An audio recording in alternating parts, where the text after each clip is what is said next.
Salut, bon dimanche, j'espère que tu vas bien. Ce dimanche, je viens te parler d'une seule chose, la dimension missionnaire de notre baptême. Il faut laisser l'enfance spirituelle. Je ne te parle pas de l'enfance spirituelle des saints de l'enfant Jésus qui dit s'abandonner dans les bras du Seigneur, la vie dans la confiance. Non, non, non, je te parle de l'enfance spirituelle de beaucoup d'entre nous les chrétiens qui vivent comme des bébés dans la foi, toujours en train de demander que le Seigneur me donne, que le Seigneur regarde ma situation, que le Seigneur regarde ma famille, que le Seigneur regarde mes problèmes, que le Seigneur regarde, que le Seigneur regarde. Mais arrête, ouf, calmons-nous un peu. Toi, quand vas-tu donner? Toujours en train de recevoir, toujours en train de... Ah, il y a une retraite là-bas, il y aurait un enseignement, je m'en vais écouter, je m'en vais...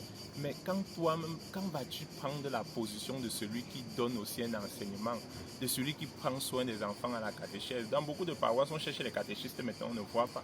Les jeunes sont abandonnés, les adolescents abandonnés, parce que personne n'est là pour les aider. Et parfois, nous sommes bien formés, mais personne n'aide.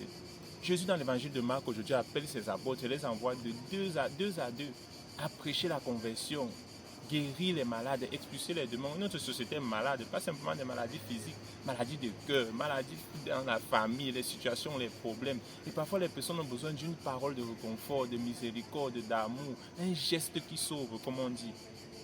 Vas-tu être cette personne? Vas-tu être ce disciple missionnaire? Vas-tu prendre en considération la dimension missionnaire de ton baptême? Et commencer vraiment aussi à donner, commencer vraiment à être vraiment l'envoyé de Jésus comme il a envoyé ses apôtres. C'est ce que ce monde a besoin. Et ça, c'est vraiment mon expérience. Les personnes qui m'ont prêché la parole de Dieu, les missionnaires, les jeunes qui m'ont prêché, une parole vraiment qui a répondu aux questions profondes, existentielles de ma vie, qui m'ont transformé et qui m'ont aussi vraiment rendu heureux. Et je me sens aussi comme avec cette dette de pouvoir partager pour que d'autres puissent écouter la parole de Dieu, pour que d'autres, vraiment, la parole de Dieu parfois illumine les problèmes de beaucoup de personnes.